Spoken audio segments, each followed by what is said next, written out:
आज ए सुंदर समय रे एते सुंदर आराधना हला भाई को द्वारा पुणी द्वारा से नाम धन्य हो। आज जो वाक्य नहीं मार्क 13 अध्याय 32 रु 37 मार्क चैप्टर 13 वर्स 32 टू 37 से एपरी लेखा जाउची किंतु सही दिन की दंड विषय कहीं जानती नहीं, स्वर्गस्थ दूत माने किंबा पुत्र सुधा जानती नहीं, केवल पिता जान। तुम्हें माने सावधान होई थाओ, जागी रुह, कारण से समय केबे हेबो ताहा तुम्हें माने जान नहीं। ताहा एही परी जेपरी जड़े व्यक्ति अपना गृह त्याग करी विदेश रे प्रवास करुअछि आउ से अपना दास मानकु अधिकार देई प्रत्येक कार्य निरूपण करिअछंती ओ द्वारिकी मध्य जागी रहिबाकू आज्ञा देई अछंती। 35 पद अतएव काले गृहकर्ता अकस्मात आसी तुम मानकु निद्रित देखती, एथि निमंते जाग्रत थाओ, कारण से संध्या बेले कि अधरात्रि रे कि कुकुड़ा डाकिबा समय रे कि सकाळे केते बेले जे आसीबे ताहा तुम्हे माने जान नहीं। मु तुम मानकु जहा कहूअछि ताहा समस्तंकु कहूअछि, जाग्रत थाओ।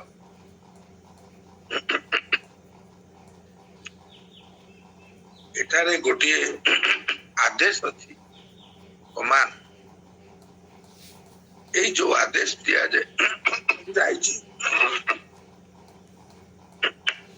जागी रुह, क्षमा करिवे,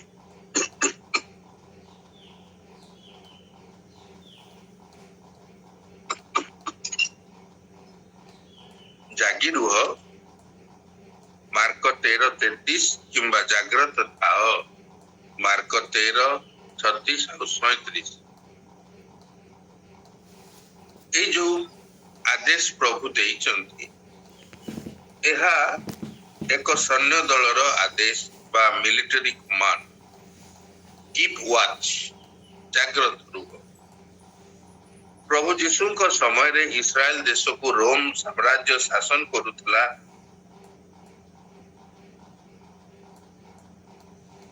एवं समय रे प्रहरा देवाकू तथा इस्राएल राज्य रे शांति रक्षा करिबा पाई तांकू सुजोग दिया जाइथिला। कौन पाई शांति रक्षा?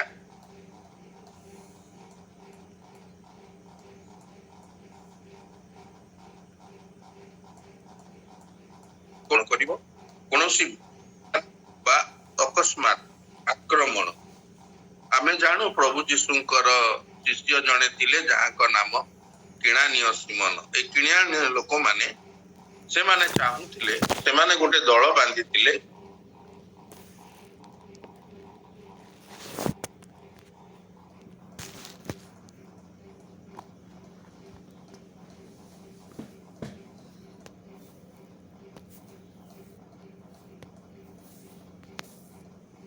जेतेबेले कोनोसी सैन्य दल से बाटे दे जाउची रोमियो सैन्य दल, सेतेबेले से माने हठात आक्रमण करंती आ अनेकों को आघात करंती। से जो कंटिंजेंट जो दल जाउची अधिकांश को से माने मारी पका। तो एथि पाई रोमियो जो रात्रि रे जो माने सैन्य दल प्रहरा दियंती एई प्रकार अकस्मात आक्रमण को से माने जाग्रत रही थांती। किंबा जिहुदी समाज रे जदि कोनोसी कोलाहल बा कोनोसी अशांति हेई थाए, जिहुदी परिवार बा जिहुदी समाज रे सेई मानकु कंट्रोल करिबा पाई, नियंत्रण करिबा पाई ए रात्रि रो सैन्य दल जाग्रत रुहंती। ए जो सैन्य दल रोमे से माने ए रात्रि प्रहर को ए रात्रि समय को चारिटा प्रहर रे से माने विभक्त करि थांती।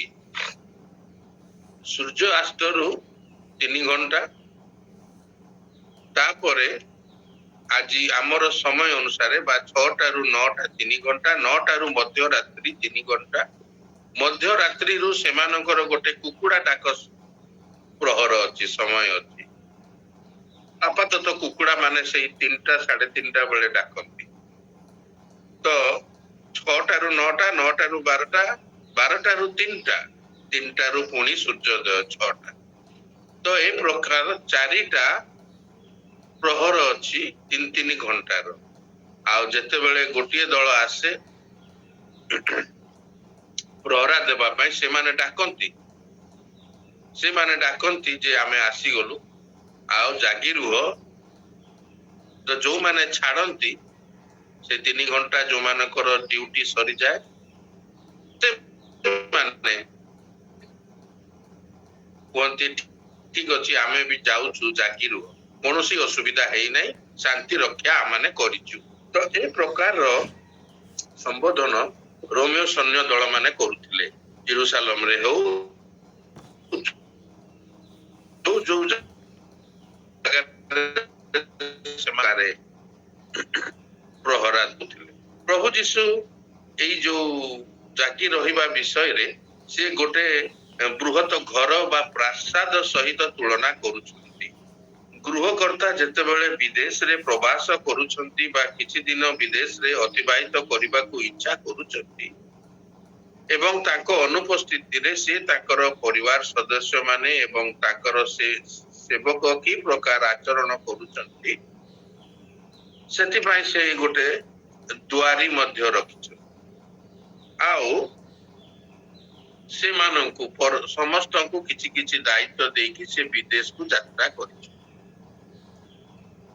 ପ୍ରତ୍ୟେକ ନିଜ ନିଜ ଦାୟିତ୍ୱ ସମ୍ପାଦନ କରିବ।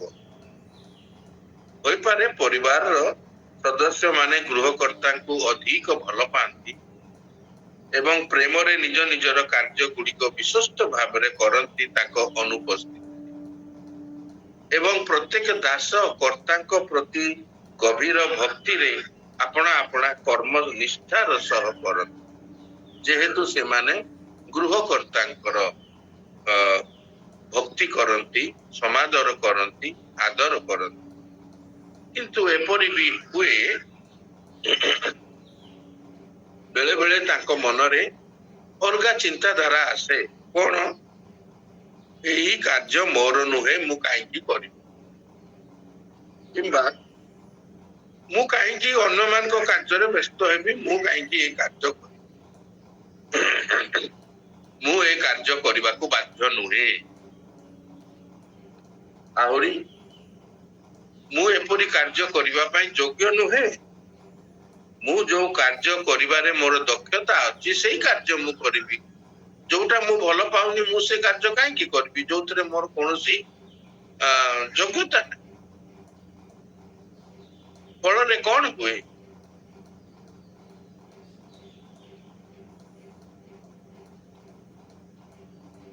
ନିଜର ଦକ୍ଷତାରେ କାର୍ଯ୍ୟ କରିବାରେ ଏପରି ମଜି ଯାଇଥାନ୍ତି।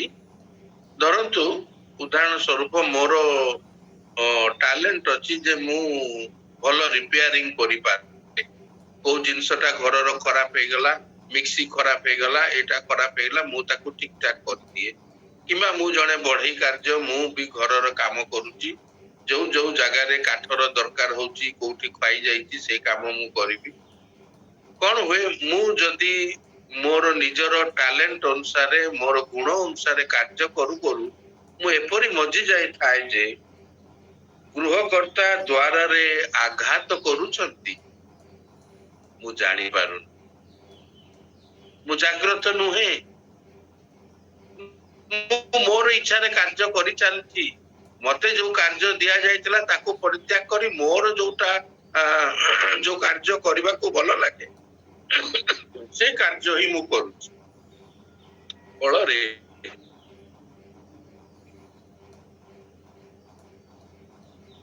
ଗୃହକର୍ତ୍ତା ଆସିକି ଦ୍ୱାରରେ ଆଘାତ ମଜି ଯାଇଛି।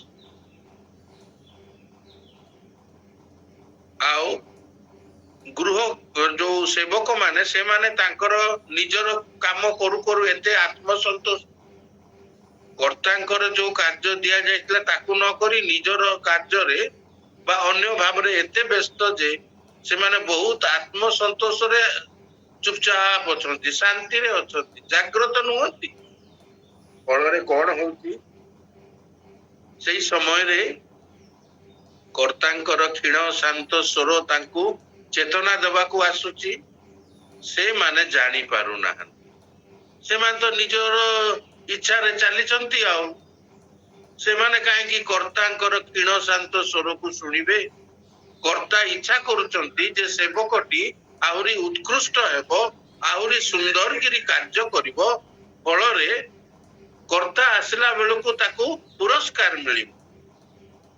କିନ୍ତୁ ନା, ମୁଁ ମୋର ଇଚ୍ଛାରେ କାର୍ଯ୍ୟ କରୁଛି, ସେଇଥିରେ ମୁଁ ଏତେ ମଜି ଯାଇଛି, ମୁଁ ମୋର ଇଚ୍ଛାକୁ ଜାହିର କରିବାରେ ଏତେ ବ୍ୟସ୍ତ ଯେ ମୁଁ କର୍ତ୍ତାଙ୍କର କ୍ଷୀଣ ଶାନ୍ତ ସ୍ୱରକୁ ଶୁଣି ପାରୁନାହିଁ। ଯେ ଇଚ୍ଛା କରୁଛନ୍ତି ମତେ ଆହୁରି ଉତ୍କୃଷ୍ଟ, ଆହୁରି ଭଲ ସେବକ କରିଦେବା ପାଇଁ, ମୁଁ ଶୁଣିବାର ନାହିଁ, ତାଙ୍କ ବାକ୍ୟରେ ମୁଁ ମନ ଦେବାର ନାହିଁ।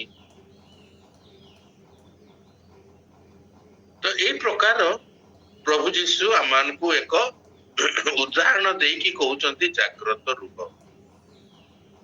ବର୍ତ୍ତମାନ ଆମେ ଏକ ସମୟରେ ବାସ କରୁଛୁ ଯେଉଁଥିରେ ଲୋକମାନେ ଛିଦ୍ର ଅନ୍ୱେଷଣ କରନ୍ତି, ତୁଚ୍ଛ କରନ୍ତି, ଲୋକମାନେ ଗର୍ବୀ ହୋଇଥାନ୍ତି। କାହିଁକି? ଏହି ଯୁଗରେ ଅଧିକ ଜ୍ଞାନ ମିଳୁଛି, ଲୋକ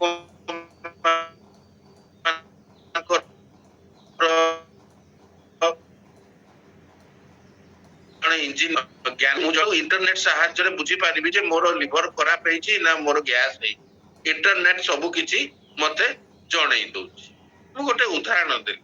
ତେଣୁକରି ଲୋକମାନଙ୍କ ପାଖରେ ଯଥେଷ୍ଟ ଜ୍ଞାନ ଅଛି। ସେଥିପାଇଁ ସହଜରେ ଖ୍ରୀଷ୍ଟ ବିଶ୍ୱାସିନୀ ମାନେ ଈଶ୍ୱରଙ୍କର କଥାକୁ ଗ୍ରହଣ କରିପାରନ୍ତି ନାହିଁ। ସେମାନେ ଏତେ ଜ୍ଞାନରେ ପରିପୂର୍ଣ୍ଣ ଯେ ପରସ୍ପରକୁ ନକାରାତ୍ମକ ଚିନ୍ତାରେ ରଖିଛନ୍ତି। ସିଏ କଣ ଜାଣିଛି, ମୁଁ ଅଧିକ ଜାଣିଛି, ଯେହେତୁ ମୋ ପାଖରେ ବହୁତ କିଛି ଜ୍ଞାନ ଅଛି। ଶେଷରେ କଣ ହଉଛି, ଆଜ୍ଞା ମୁଁ 30 ବର୍ଷ ହେଲା ଅପେକ୍ଷା କଲିଣି, କିଛି ହେଉନାହିଁ, ମତେ ଆଉ ଜଗିବାକୁ ଇଚ୍ଛା ନାହିଁ, ମୋର ଜାଗି ରହିବାର କୌଣସି ଆବଶ୍ୟକ ନାହିଁ, କାରଣ ଏତେ ଘଟଣା ଘଟି ଯାଉଛି। 30 ବର୍ଷ ହେଲା ଆସିନାହାନ୍ତି, ଆଉ 300 ବର୍ଷ ପର୍ଯ୍ୟନ୍ତ ପ୍ରଭୁ ଆସିବେ କି ନାହିଁ ମୁଁ ଜାଣି ନାହିଁ, ତେଣୁକରି ମୁଁ ଜାଗ୍ରତ ରହିବି ନାହିଁ, ମୁଁ ମୋର କାର୍ଯ୍ୟ କରିବି। ଏ ପ୍ରକାର ଏକ ମନୋଭାବ ଆମ ଭିତରେ ଆସୁଛି। ତେବେ ପ୍ରଭୁ ଯୀଶୁ କହିଛନ୍ତି ଜାଗି ରହିବା ପାଇଁ। ତ ପ୍ରଭୁ ଯୀଶୁ କାହିଁକି ଜାଗି ରହିବାକୁ କହୁଛନ୍ତି? ଖ୍ରୀଷ୍ଟୀୟ ବିଶ୍ୱାସୀର ଜୀବନକୁ ସିଦ୍ଧତା ଆଡକୁ ଆକର୍ଷଣ କରିବା ପାଇଁ ଏବଂ ସିଦ୍ଧ ଜୀବନ ଯାପନ କରିବାକୁ ସେ ଇଙ୍ଗିତ କରୁଛନ୍ତି। ଶିଷ୍ୟମାନଙ୍କୁ କହିଲେ ଜାଗି ରୁହ, ସଦାବେଳେ ଜାଗି ରୁହ। ମତେ କହୁଛନ୍ତି ଜାଗି ରୁହ, କାହିଁକି କେଉଁ ଦଣ୍ଡରେ ସେ ଆସିବେ ମତେ ଜଣା ନାହିଁ। ତେଣୁକରି ବାକ୍ୟ ଅନୁସାରେ ମତେ ଜାଗି ରହିବାକୁ ପଡିବ। ଜାଗି ରହିବା ଅର୍ଥ ମୋର ମନୋଭାବ, ମୋର ଶରୀର, ମୋର ଆତ୍ମା କି ପ୍ରକାର ପ୍ରଭୁଙ୍କ ସହିତ ପ୍ରତିକ୍ରିୟା କରୁଛି, ସମ୍ପର୍କ ରଖିଛି, ଆଉ କଣ କରୁଛି, ମୋର ପ୍ରତିବାସୀ ପ୍ରତି ମୁଁ କି ପ୍ରକାର ଆଚରଣ କରୁଛି, ଏସବୁ ଏଇଥିରେ ସମ୍ପୃକ୍ତ ଅଛି। ଜାଗି ରହିବାରେ ଏସବୁ କିଛି ସମ୍ପୃକ୍ତ ଅଛି। ଏହା ବିଶ୍ୱାସୀକୁ ଏକ ଜରୁରୀ ତଥା ଅତି ଆବଶ୍ୟକ ପ୍ରେରଣା ଦିଏ। ଜାଗି ରୁହ ହଉଛି ଗୋଟେ ପ୍ରେରଣା। ଯଦି ମୁଁ ଭୁଲି ଯାଉଛି, ମୋର ଅଫିସ କାର୍ଯ୍ୟ କରୁ କରୁ ବହୁତ ଚାପ ଆସିଲା, ସେତେବେଳକୁ ହୁଏତ ମୁଁ ପ୍ରଭୁ ଯୀଶୁଙ୍କୁ ଭୁଲି ଯାଉଛି, ତାଙ୍କ କଥାକୁ ଭୁଲି ଯାଉଛି।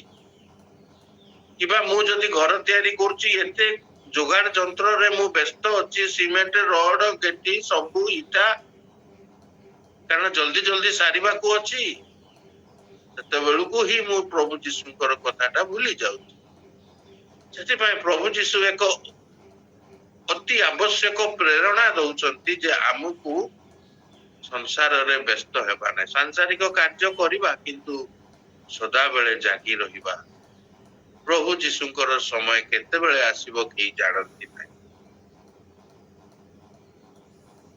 आमानकर जीवन अलगा बा अण ख्रिस्टियन मानको पाखरे एक साक्ष्य अटे आमे सेटा प्रति भूली जाउछु मु की प्रकार अन्यमानक सहित कथा कहूची काहाकू मु अनुजोग करुची गाली मंद करुची सेते बेलकू जागी रहिबाकू पड़िबो कारण अण ख्रिस्टियन मानकू जीशुଙ୍କ विषय हमकू कहिबार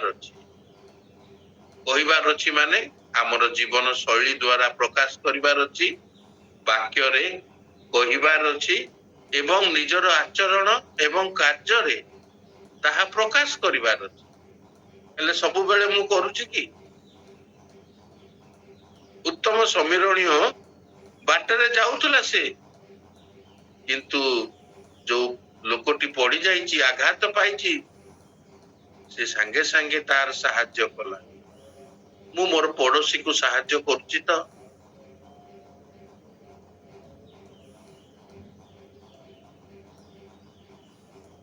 मु हुए तो जगत रे माती जाइची कोन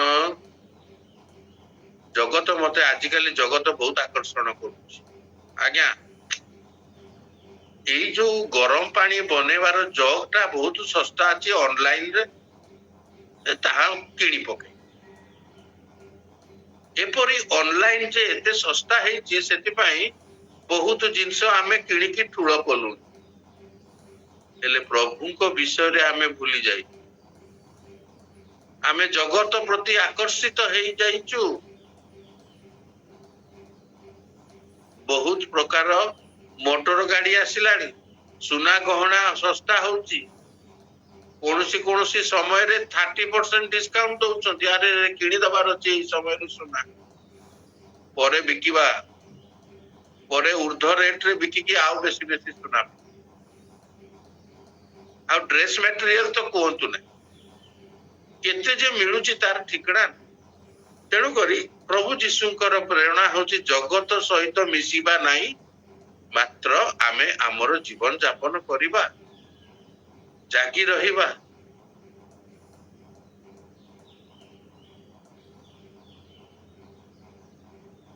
आमे जागी रहिले जो लोक माने प्रभु को जानती नाही से मानकू एक उदाहरण आमे दउछु से माने निजे आसी पचारिबे अरे आपनकर जीवन काई एते सरल अछि आपण कहा सहित गंडगोल करू नाहंती आपण बड़ शांत रे आपनकर कार्य करंती आपनकर व्यवहार काहे की एते सुमिष्ट आपनक मध्य रे कोन अछि ना मो मध्य रे यीशु ख्रीष्ट अछन तो हमर ए जो जागी रही निजको नियंत्रण करिबा वाक्य कुरर बाध्य हेबा सेटा अन्य मानकू गोटे प्रभाव दिए से माने आसी पचार मोर कार्य करिबा समय रे को दिन छुट्टी अछि जदि भल की जानती नाही चलो संजीव बाबू को पचारबा से ठीक कथाटा कहइबो आसंता 8 तारिख दिन छुट्टी अछि कि नाही केते दिन छुट्टी अछि जदि कोनोसी सरप्राइज विजिट अछि जदि आईसीआर दिल्ली रु के साइंटिस्ट आसीबे संजीव बाबू को पचार ता पाखरे चिट्ठी थिबो को डेट रु को डेट मो पाखरे चिट्ठी न थाए ऑफिस रे थाए मु ताकू नोट करी रखि थाए चिट्ठी नंबर आ को दिन साइंटिस्ट माने आसीबे हमको परीक्षा निरीक्षा करिवे आमे ठीक कार्य करतु कि नै तेणु करी आमानकर कार्य आमानकर चाली चलन ताहा अनुमान को प्रभाव पकाए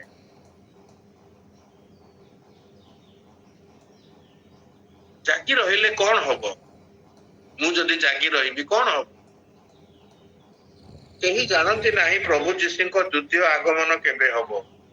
ତେଣୁ ମୁଁ ପ୍ରସ୍ତୁତ ରହିବି। ପ୍ରଭୁ ଯୀଶୁ କୋଉ ମୁହୂର୍ତ୍ତରେ ଆସିବେ ମୁଁ ଜାଣି ନାହିଁ। ତେଣୁକରି ମତେ ପ୍ରସ୍ତୁତିରେ ସାହାଯ୍ୟ କରିବ। ପ୍ରଭୁ ଆଜି କଣ ତୁମେ ଆସୁଛ କି? ପ୍ରତ୍ୟେକ ରାତିରେ ଆମେ ପ୍ରାର୍ଥନା କରୁଛୁ କଣ? ପ୍ରଭୁ ଯୀଶୁ ତୁମେ ଆଜି ଆସିବ କି? ଯେତେବେଳେ ନିଦ ଭାଙ୍ଗୁଛି, ପ୍ରଭୁ ତୁମକୁ ଧନ୍ୟବାଦ ଦଉଛି ମତେ ଶୟନ କରିବାକୁ ଦେଲ। ପ୍ରଭୁ ମୁଁ ତୁମକୁ ଚାହୁଁଛି। ତୁମେ କେତେବେଳେ ଆସିବ ଜଣା ନାହିଁ, କିନ୍ତୁ ପ୍ରଭୁ ମୁଁ ତୁମକୁ ଭଲ ପାଏ। ଏଇ ଯୋଉ ଯୋଗାଯୋଗଟା ରାତ୍ରି ସମୟରେ ହବା ଦରକାର, ଦିନ ମଧ୍ୟରେ କାର୍ଯ୍ୟ କରୁ କରୁ ହେବା ଦରକାର।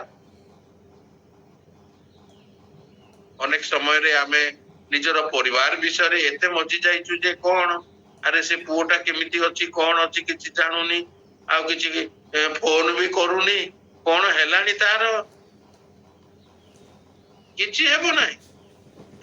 ପ୍ରଭୁ ଆମ ପରିବାରକୁ ରକ୍ଷା କରୁଛନ୍ତି। ପ୍ରଭୁଙ୍କୁ ପ୍ରଥମେ ଧନ୍ୟବାଦ ଦେବା। କାହିଁକି ମୁଁ ଜାଗି ରହିବି? କାରଣ ପୁତ୍ର ସୁଦ୍ଧା ଜାଣନ୍ତି ନାହିଁ ପ୍ରଭୁ ଯୀଶୁ କିପରି ଏହି ଦିନ ବା ଦଣ୍ଡ ଜାଣନ୍ତି ନାହିଁ। ପ୍ରଭୁ ଯୀଶୁ ଯଦିଓ ତାଙ୍କର ପିତାଙ୍କୁ ଜାଣନ୍ତି, ପ୍ରଭୁ ଯୀଶୁ ଯଦିଓ ସମସ୍ତ ଗୌରବ ଓ ଐଶ୍ୱର୍ଯ୍ୟ ପରିତ୍ୟାଗ କରି ମାନବ ରୂପରେ ପୃଥିବୀକୁ ଓହ୍ଲେଇ ଆସିଲେ, ହେଲେ ବି ସେହି ମୁହୂର୍ତ୍ତ ସେ ଜାଣନ୍ତି ନାହିଁ। ଯଦିଓ ପ୍ରଭୁ ଯୀଶୁ ପ୍ରଭୁ ଅଟନ୍ତି, ହେଲେ ବି ସେ ଏଇ ସମୟ ଆଉ ଏଇ ଦିନ ଜାଣନ୍ତି ନାହିଁ। ସେ କାହିଁକି ଜାଣୁନାହାନ୍ତି? ଆମେ ପଚାରିବା, ପିତାଙ୍କର ଦକ୍ଷିଣ ପାଖରେ ରହିକି ସବୁ ବିଷୟ ଜାଣୁଛନ୍ତି, ଏଟା ସେ ଜାଣି ପାରୁନାହାନ୍ତି? ନାଇଁ, କାରଣ ସେ ସବୁ କିଛି ପିତାଙ୍କ ହସ୍ତରେ ଛାଡି ଦେଇଛନ୍ତି, ସମର୍ପଣ କରିଦେଇଛନ୍ତି। କେତେବେଳେ ତୁରୀ ବାଜିବ? ଯେତେବେଳେ ପିତାଙ୍କର ଆଦେଶ ହେବ। ପ୍ରଭୁ ଯୀଶୁ ଯେ ମୋର ତ୍ରାଣକର୍ତ୍ତା, ଏଇ ଦଣ୍ଡ ଆଉ ଏଇ ଦିନକୁ ସେ ଜାଣୁନାହାନ୍ତି, ସିଏ କିନ୍ତୁ ଜାଗି ରହିଛନ୍ତି। କଣ ପାଇଁ ଜାଗି ରହିଛନ୍ତି?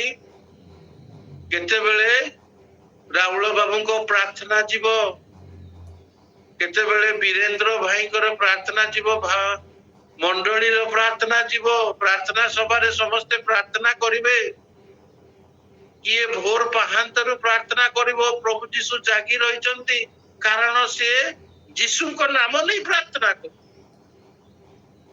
ଧରନ୍ତୁ ଜଣେ ଅସୁସ୍ଥ ହେଇଛନ୍ତି, ଆମେ ପ୍ରାର୍ଥନା କରୁଛୁ, ପ୍ରଭୁ ଯୀଶୁ ପିତାଙ୍କୁ କହିବେ, ବିନୟ ଭାଇ ଶଯ୍ୟାଶାୟୀ ଅଛନ୍ତି, ପିତା ମଣ୍ଡଳୀ ପ୍ରାର୍ଥନା କଲାଣି, ପିତା ତାଙ୍କୁ ସୁସ୍ଥତା ଦିଅ।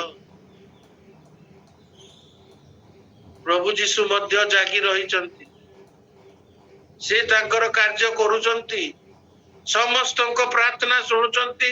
ଯେତେଟା ପ୍ରାର୍ଥନା ଯୀଶୁ ନାମରେ ଉତ୍ସର୍ଗ ହଉଛି ସେ ଶୁଣୁଛନ୍ତି, ସନ୍ଧ୍ୟା ହଉ, ସକାଳ ହଉ, ରାତ୍ରି ହଉ। ଯଦି ପ୍ରଭୁ ଯୀଶୁ ଅପେକ୍ଷା କରୁଛନ୍ତି ପିତା କେବେ ଆଦେଶ ଦେବେ ଆଉ ଦୂତ ତୁରୀ ବଜେଇବେ ଆଉ ଯୀଶୁ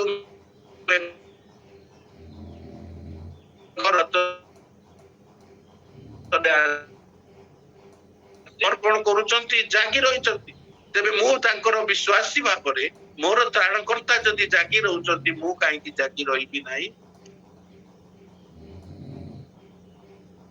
ଉଦାହରଣ କେତେଟା ବାଇବେଲରୁ ନେବା। ସିମିୟନ ନାମକ ଜଣେ ଧାର୍ମିକ ଲୋକ ଜେରୁସାଲେମରେ ବାସ କରୁ। ତାଙ୍କୁ ପ୍ରତ୍ୟାଦେଶ ହେଇଛି ଯେ ତୁମେ ଯଦି ଦେଖିବ ପ୍ରଭୁ ଯୀଶୁଙ୍କୁ, ଯୋଉ ଦିନ ଦେଖିବ ତାପରେ ତୁମେ ମରିବ। ସିମିୟନ ବିଚରା ବୃଦ୍ଧ ଲୋକ, ପ୍ରତ୍ୟେକ ଦିନ ଜେରୁସାଲେମ ମନ୍ଦିରକୁ ଯାଉଛନ୍ତି, ପୁଣି ଫେରୁଛନ୍ତି। ସକାଳେ ପୁଣି ସନ୍ଧ୍ୟାରେ କେତେବେଳେ ପ୍ରଭୁ ଯୀଶୁ ଆସିବେ ଏବଂ ସେ ଇସ୍ରାଏଲର ସାନ୍ତ୍ୱନା ନିମନ୍ତେ ଅପେକ୍ଷା କରୁଥିଲେ। ଲୁକ 2:24-28। Luke chapter 2 verse 24-28। କାରଣ ମସିହ ଆସିବେ ଯିଏ କି ଇସ୍ରାଏଲକୁ ରକ୍ଷା କରିବେ, ସେ ଅପେକ୍ଷା କରୁଥିଲେ। ପ୍ରତ୍ୟେକ ଦିନ ସେ ଯାଉଥିଲେ। ସେ କହିପାରିଥାନ୍ତେ, ଓ ମୁଁ ଗୋଟେ ବୁଢା ଲୋକ, କେବେ ଆସିବେ ସିଏ, ମତେ 2 ଥର ଯିବାକୁ ପଡୁଛି। ସକାଳ ଉପାସନା ସନ୍ଧ୍ୟା ଉପାସନା ବେଳକୁ ଯିବି, ମୋ ଗୋଡଟା କେତେବେଳେ ଚାଲୁଛି ତ ଚାଲୁନି। ସେ ସବୁଦିନ ଯାଉଥିଲେ। ଆଉ ଦିନେ ସେ ପ୍ରଭୁ ଯୀଶୁଙ୍କୁ ଭେଟିଲେ। ଓ କି ଆନନ୍ଦ ତାଙ୍କର! ସେ ତାଙ୍କୁ କୋଳରେ ନେଲେ, ଈଶ୍ୱରଙ୍କୁ ଧନ୍ୟବାଦ ଦେଲେ, ସ୍ତବ ଗାନ କଲେ, ଯେହେତୁ ସେ ଜାଗି ରହିଥିଲେ। କାରଣ ସେ ଯଦି ପ୍ରଭୁ ଯୀଶୁଙ୍କୁ ଦେଖିବେ ନାହିଁ, ତାଙ୍କର ମୃତ୍ୟୁ ହିଁ ହବ ନାହିଁ। ହାନ୍ନା ତାଙ୍କର ସ୍ୱାମୀ ସହିତ 7 ବର୍ଷ ଜୀବନ କାଟିଲେ, ତାପରେ ତାଙ୍କ ସ୍ୱାମୀ ଚାଲିଗଲେ। ତାପରେ ସିଏ ବିଧବା ଭାବରେ ମନ୍ଦିରରେ 86 ବର୍ଷ କଣ କରୁଛନ୍ତି? ପ୍ରାର୍ଥନା କରୁଛନ୍ତି, ଗୀତ ଗାଉଛନ୍ତି, ମନ୍ଦିର ଛାଡୁନାହାନ୍ତି। ଯାହା ପ୍ରତ୍ୟାଦେଶ ଆସୁଛି, ଯାହା ଭାବବାଣୀ ଆସୁଛି, ସେ ଅନ୍ୟମାନଙ୍କୁ କହୁଛନ୍ତି। ଦେଖନ୍ତୁ, ସେ ମନ୍ଦିର ଛାଡୁନାହାନ୍ତି। ହଠାତ୍ ପ୍ରଭୁ ଯୀଶୁ ଆସିଲେ। ଯୋସେଫ ଆଉ ମରିୟମ ଶିଶୁ ଯୀଶୁକୁ ନେଇକି ଆସିଲେ। ଓ କି ଆନନ୍ଦ ତାଙ୍କର! ସେ କେତେ ସ୍ତବଗାନ କଲେ, ପ୍ରଭୁ ଯୀଶୁଙ୍କୁ ଆଶୀର୍ବାଦ କଲେ। ଭାବନ୍ତୁ, ହାନ୍ନା ପରି ଲୋକ ସେ ପ୍ରଭୁ ଯୀଶୁଙ୍କୁ ଆଶୀର୍ବାଦ କଲେ। ସିଏ ମନ୍ଦିର ଛାଡୁନାହାନ୍ତି। ସ୍ୱାମୀ ଚାଲିଗଲେ, କଣ ହେଲା? ମୁଁ ପ୍ରଭୁଙ୍କର ଝିଅ, ତାଙ୍କର ସ୍ତବଗାନ କରିବି, ପ୍ରାର୍ଥନା କରିବି, ଉପବାସ କରିବି, ଅପେକ୍ଷା କରିବି। ମୋର ଜୀବନ ତାଙ୍କ ହସ୍ତରେ।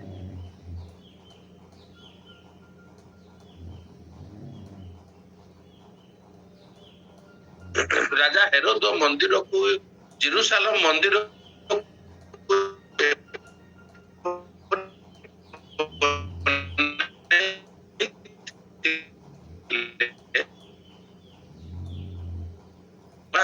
ଏବେ ଭଗ୍ନ ଅବସ୍ଥାରେ ଅଛି। ତାର ଉପର ଭାଗ ସୁନା ଥିଲା, ମାନେ ପୁରା ପ୍ଲେଟେଡ ସୁନା, ପିଓର ଗୋଲ୍ଡ।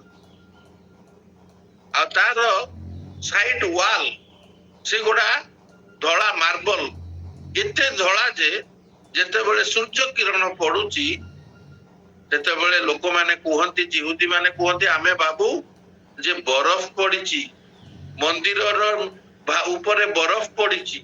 ଏତେ ସୁନ୍ଦର ସେ ମନ୍ଦିର ତିଆରି ହେଇଥିଲା। ଆଉ ନିସ୍ତାର ପର୍ବରେ ସେଇ ମନ୍ଦିରରେ 1 ଲକ୍ଷ ମେଷ ଶାବକ ବଳି ହଉଥିଲେ। ଦେଖନ୍ତୁ, ମନ୍ଦିରରେ ସବୁ କାର୍ଯ୍ୟ ଚାଲିଛି।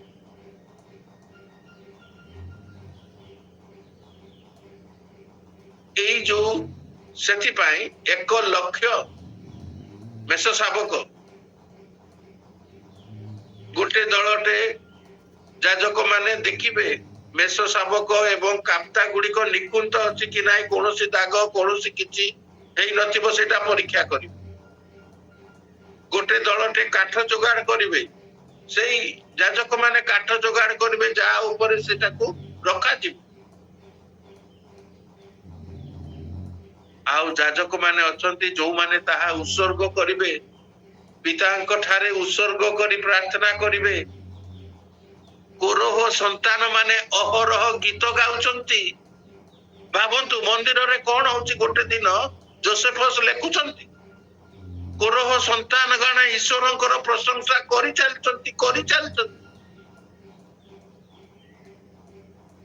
ବଳି ଉତ୍ସର୍ଗ ହଉଛି।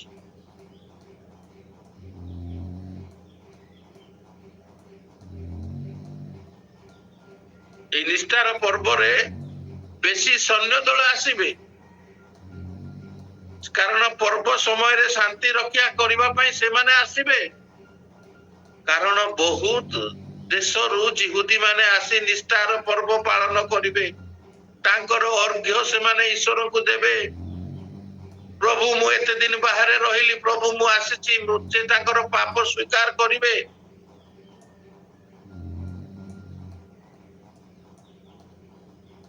ଏସବୁ ଚାଲିଛି। ମନ୍ଦିରର ସୁନ୍ଦର ନାମକ ଦ୍ୱାରରେ ଗୋଟେ ଖଞ୍ଜ ବସିଛି। ତାର ପ୍ରବଳ ଇଚ୍ଛା ହଉଛି ମନ୍ଦିରରେ ଯାଇକି ପ୍ରାର୍ଥନା କରିବା ପାଇଁ, ସ୍ତବଗାନ କରିବା ପାଇଁ, ଈଶ୍ୱରଙ୍କୁ ଭେଟିବା ପାଇଁ। ଭିତର ଯୋହନ ଆସିଲେ କୋଉ ସମୟରେ ଲେଖା ଯାଉଛି ପ୍ରାର୍ଥନା ସମୟରେ ଦିନ 3ଟା ବେଳେ ବିଚିରା ଖଞ୍ଜ ପଡିଛି, କେହି ତାକୁ ଦେଖୁ ବି ନା।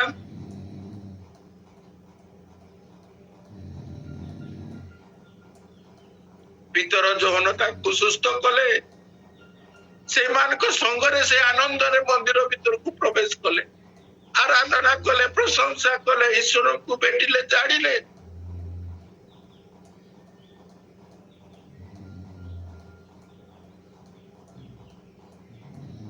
ତେବେ କେଉଁ ସମୟରେ ମତେ ପ୍ରଭୁ ଆସିବେ ଜଗି ରହିବାର ଅଛି।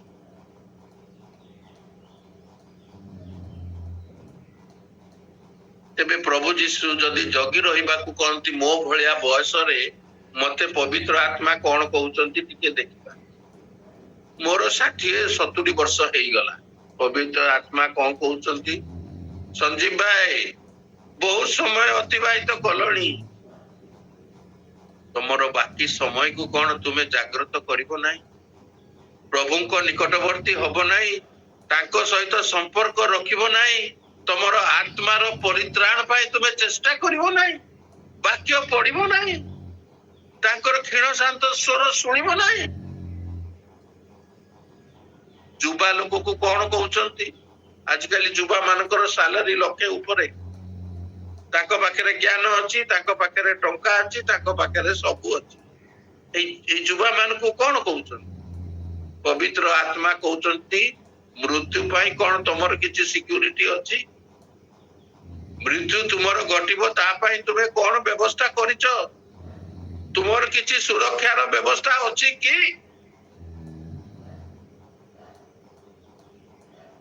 ତେଣୁ କରି ଜାଗି ରୁହ।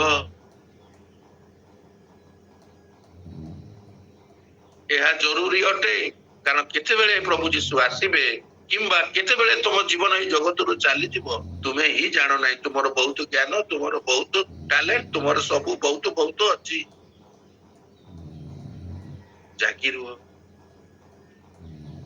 ଯୋଉମାନେ ରୋଗ ଶଯ୍ୟାରେ ପଡିଛନ୍ତି, କଷ୍ଟରେ ଅଛନ୍ତି, ସମସ୍ୟାରେ ଅଛନ୍ତି, ଯୋଉମାନେ ଟଙ୍କା ଅଭାବରେ ଅଛନ୍ତି, ତାଙ୍କ ପ୍ରତି ପବିତ୍ର ଆତ୍ମା କଣ କହୁଛନ୍ତି? ଭାଇ ତୁମେ ଅସୁସ୍ଥ ଅଛ, ଭାଇ ତୁମେ ପ୍ରତିକୂଳ ପରିସ୍ଥିତିରେ ଗତି କରୁଛ, ଭଉଣୀ ତୁମର ଅଭାବରେ ତୁମେ ସମୟ କାଟୁଛ, ତୁମେ ଦୁଃଖରେ ଅଛ କି, ନିରାଶରେ ଅଛ କି, ଫ୍ରଷ୍ଟ୍ରେସନରେ ଅଛ କି, ହତାଶରେ ଅଛ କି? ଏଇଟା ହିଁ ସୁଯୋଗ। ଏଇ ସୁଯୋଗରେ ତୁମେ ପ୍ରଭୁଙ୍କ ନିକଟକୁ ଆସ, ତାଙ୍କ ବାକ୍ୟ ଅଧ୍ୟୟନ କର। ତାହେଲେ ତୁମେ ଆନନ୍ଦ ପାଇବ, ଶାନ୍ତି ପାଇବ, ଜୀବନର ଲକ୍ଷ୍ୟ ପାଇବ। ତୁମେ ଏଇ ସମସ୍ୟାରେ ମଜି ଯାଅନି, ସେଇଠୁ ବାହାରି ଆସ।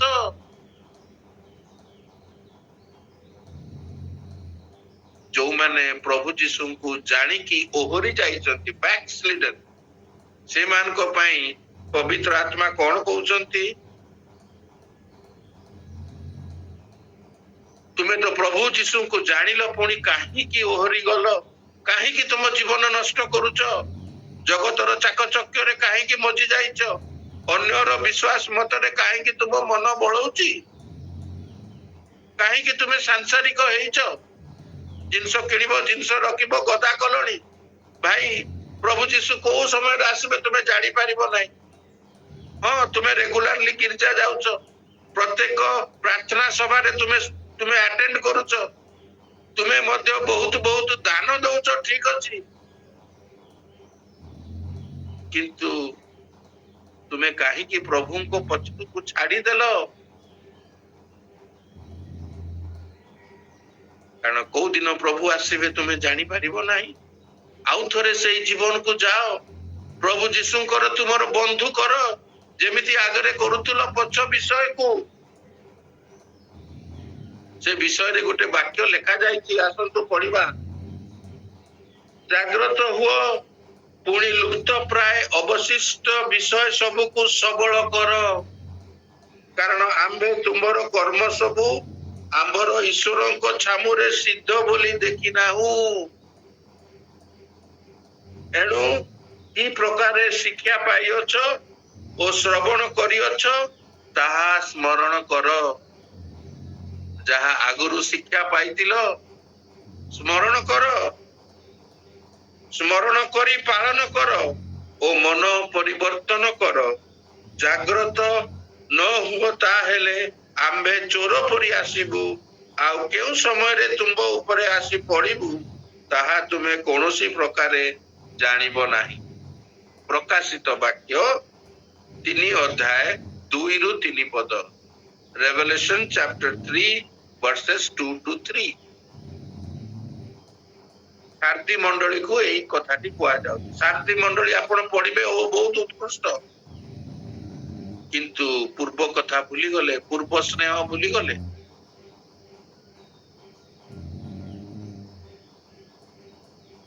ମୁଁ କାହିଁକି ଜାଗି ରହିବି? କାରଣ ମୁଁ ଅତି ଶୀଘ୍ର ନିଦ୍ରା ପଳେଇବି। ନିଦ୍ରା ପଳେଇବି ମାନେ ସାଂସାରିକ ବିଷୟରେ ମୁଁ ମଜିଯିବି, ମୋ ଜ୍ଞାନରେ ମୁଁ ମହାନ। ଶୈତାନ ତୁମ ପଛରେ ସଦାବେଳେ ଲାଗିଛି। ତୁମ ଗୋଡ କେଉଁ ସମୟରେ ଖସିଯିବ ତୁମେ ଜାଣିପାରିବ ନାହିଁ, ସେଥିପାଇଁ ମୁଁ ଜାଗି ରହିବି। ତୁମେ ଯେ କୃଷିୟ ସୈନ୍ୟ, ତୁମେ ଗୋଟେ ସୈନ୍ୟ ଦଳରେ ଅଛ, କାହିଁକି ଭୁଲି ଯାଉଛ? କାହିଁକି ସେଠୁ ଓହରି ଯାଉଛ? ତୁମକୁ ବହୁତ କାର୍ଯ୍ୟ କରିବାର ଅଛି ସୈନ୍ୟ ଭାବରେ, ସେଥିପାଇଁ ଜାଗି ରୁହ। ଶେଷରେ ସରି ଆସିଲାଣି ସମୟ। ଗୋଟେ କାଳ୍ପନିକ ଷ୍ଟୋରି ଅଛି। ଶୈତାନ ତାଙ୍କର ଚାର ମାନଙ୍କ ସହିତ ଗୋଟେ ମିଶନ ଅପଡେଟ ର ଡେଟ ରଖିଛି, ତାରିଖ। ମିଶନ ଅପଡେଟ, କିଏ କଣ କାର୍ଯ୍ୟ କରୁଛି ସେ କହିବ। ଜଣେ କହିଲା, ଆଜ୍ଞା ଗୋଟେ ବସ ରେ ଭର୍ତ୍ତି ବିଶ୍ୱାସୀ ମାନେ କନଫରେନ୍ସ ଯାଉଥିଲେ, ପାହାଡରୁ ଯେତେବେଳେ ଯାଉଥିଲେ ସେ ବସ ଟାକୁ ମୁଁ ପେଲି ଦେଲି, ଆଉ ସମସ୍ତେ ମରିଗଲେ, କେହି ବଞ୍ଚିଲେ ନାହିଁ। ସେ ଶୈତାନ କହିଲେ, କଣ ହେଲା ସେଠି, କଣ ଭାସିଗଲା? ସମସ୍ତଙ୍କର ଆତ୍ମା ତ ପ୍ରଭୁଙ୍କ ପାଖକୁ ଚାଲିଗଲା। ଆଉ ଜଣେ ଚାର କହିଲା, ଆଜ୍ଞା ଗୋଟେ ଖ୍ରୀଷ୍ଟୀୟ ଲୋକମାନେ, ସେମାନେ ଗୋଟେ ଡଙ୍ଗାରେ, ବଡ ଡଙ୍ଗା ଫ୍ରେଟ୍, ସେମାନେ ଯାଉଥିଲେ ଆଉ ଗୋଟେ ଆଇଲ୍ୟାଣ୍ଡ କୁ ବା ଆଉ ଗୋଟେ ଦ୍ୱୀପକୁ ଯାଉଥିଲେ। ସେଇଠାରେ ସେମାନେ ଆଉ ଥରେ ଗୀର୍ଜା ପ୍ରାର୍ଥନା କରିବେ, ପ୍ରଭୁ ଭୋଜ କରିବେ, ପରସ୍ପରକୁ ମିଶିବେ। ତାକୁ ଗୋଟେ ବଡ ଜାହାଜ ସହିତ ମାଡ କରିକି ସେ ବୁଡିଗଲା, ସମସ୍ତେ ମରି। ଶୈତାନ କହିଲେ, ସେଠୁ କଣ ହେଲା? ସେମାନଙ୍କର ଆତ୍ମା ତ ସ୍ୱର୍ଗ ଚାଲିବ। ଜଣେ ଟିକେ ଦୁର୍ବଳ ଆଉ ବୃଦ୍ଧ ଇଏଟି ଆସିକି କହିଲା, ଆଜ୍ଞା ଗୋଟେ ବିଶ୍ୱାସୀ ପାଇଁ ମୁଁ 20 ବର୍ଷ ତା ପଛରେ ଲାଗିଲି, 20 ବର୍ଷ ଲାଗିଲି, ସେ ଜମା ବି ମୋ କଥା ଶୁଣୁନଥିଲା। ଧୀରେ ଧୀରେ ଧୀରେ ଧୀରେ ତାକୁ ମୁଁ ମୋ ଆଡକୁ ଆକର୍ଷଣ କଲି, ଜଗତ ଆଡକୁ ବିଭିନ୍ନ ପ୍ରକାର ଆକର୍ଷଣ ଦେଲି। ଟଙ୍କାର ଆକର୍ଷଣ, ସୁନାର ଆକର୍ଷଣ, ସୁନ୍ଦର ସୁନ୍ଦର ଝିଅ ମାନଙ୍କର ଆକର୍ଷଣ। ଆଉ ବର୍ତ୍ତମାନ ସେ ଶୋଇ ପଡିଛି। ଶୈତାନ ତା ଚୌକିରୁ ଉଠିକି କି ଆନନ୍ଦରେ ତାଳି ବଢେଇଲା, ସମସ୍ତେ ଆନନ୍ଦ କଲେ। ଆଜି ମତେ ଜାଗି ରହିବାକୁ ପଡିବ, କାରଣ ପ୍ରଭୁ ଯୀଶୁ କେବେ ଆସିବେ ମୁଁ ଜାଣିନାହିଁ। ପ୍ରଭୁ ଏଇ ଅଳ୍ପ ଚିନ୍ତାରେ ଆପଣ ମାନଙ୍କୁ ଆଶୀର୍ବାଦ କରନ୍ତୁ। ଓଭର ଟୁ ଆମକୁ ମଧୁସ୍ମିତା ଭଉଣୀକୁ ମୁଁ ସମର୍ପଣ କରେ। थैंक यू परिवर्तन जी भाई। आज शिक्षा जागी रुह। आम समस्ते निज इच्छा चलबारे एते व्यस्त रोचु जे आम परमेश्वर रब शुणी पारुना। କାରଣ ଆମେ ଜାଗ୍ରତ ରହୁନ। ସେ ଆମକୁ କଥା କହିବାକୁ ଚାହାନ୍ତି ପ୍ରିୟମାନେ, ଆମେ ତାଙ୍କର ରବ ଶୁଣିବାକୁ ଚେଷ୍ଟା କରିବା। ସେ କେତେବେଳେ କଥା କହିବେ, କେତେବେଳେ ଆମର ପ୍ରାର୍ଥନାର ଉତ୍ତର ଦେବେ ଆମେ ଜାଣିନାହୁଁ। ଜାଗି ରହିବା। 10 କନ୍ୟା ଭିତରୁ 5ଟି କନ୍ୟା ଯୋଉମାନେ ବରଙ୍କୁ ମିଶି ପାରିନଥିଲେ, ସେମାନଙ୍କର ମତେ ବହୁତ ଇଚ୍ଛା ଥିଲା ବରଙ୍କୁ ମିଶିବା ପାଇଁ। ଦୀପରେ ତେଲ ବି ଥିଲା, କିନ୍ତୁ ଯଥେଷ୍ଟ ନଥିଲା। ବର ଆସିବା ସମୟକୁ ସେମାନଙ୍କ ଦୀପରୁ ତେଲ ସରି ଯାଇଥିଲା। ଆଉ ସେମାନେ ଜାଗ୍ରତ ନଥିଲେ ବର ଆସିଲା ବେଳେ। ଆମେ ସେପରି ପ୍ରଭୁ ଯୀଶୁଙ୍କର ଦ୍ୱିତୀୟ ଆଗମନ ସମୟ ପର୍ଯ୍ୟନ୍ତ ଜାଗ୍ରତ ରହୁଛୁ ତ? ସିମିଓନ ଯେପରି ଅପେକ୍ଷା କରି ରହିଥିଲେ, ହାନା ଯେପରିକି 83 ବର୍ଷ ଧରି ପ୍ରଭୁ ଯୀଶୁଙ୍କର ଅପେକ୍ଷା କରି ରହିଥିଲେ, ଆମେ ସେହିପରି ପ୍ରଭୁ ଯୀଶୁଙ୍କର ଅପେକ୍ଷା କରୁଛୁ ତ? ପ୍ରିୟମାନେ, ଯୀଶୁ ଯେ କେତେବେଳେ ଆସିବେ ତାହା ଆମେ ଜାଣୁନା, କିନ୍ତୁ ସେ ଆସିବେ, ନିଶ୍ଚୟ ଆସିବେ। କାହିଁ ଆଗମନ ନ କୁହରେ ମନ, କାହିଁ ଆଗମନ ନ କୁହରେ ମନ, ଆସିବେ ନିଶ୍ଚେ ଆସିବେ, ଆସିବେ ନିଶ୍ଚେ